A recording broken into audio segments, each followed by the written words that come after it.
نحمده ونصلي على رسوله الكريم أما بعد فأعوذ بالله من الشيطان الرجيم بسم الله الرحمن الرحيم أولئك كالأنعام بل هم أضل أولئك هم الغافلون। সম্মানিত উপস্থিতি, আপনারা জানেন বাংলাদেশের যে পরিস্থিতি শুরু হয়ে গেছে, আমরা এই পরিস্থিতির একটু পিছিয়ে যেতে চাই। আজ থেকে প্রায় 1450 বছর পূর্বে এই পৃথিবী যখন অন্ধকারে নিমজ্জিত ছিল, ভাই তার বোনকে দর্শন করত, বাবা তার মেয়েকে দর্শন করত।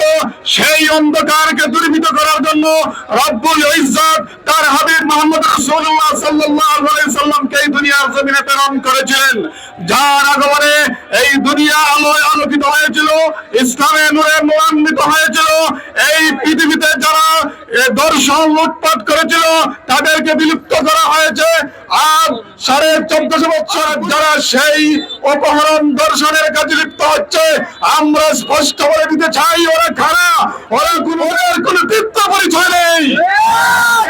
আমরা তাদেরকে স্পষ্ট বলে দিতে চাই ওরা আবু লাহাবের বংশধর, ওরা উবাই ইবনে সালুলের বংশধর, ওরা কাযযাবের বংশধর, ওরা ফিরআউনের বংশধর। এদেরকে অনতি বিলম্বে ফাঁসির কাষ্ঠে ঝুলাতেই হবে।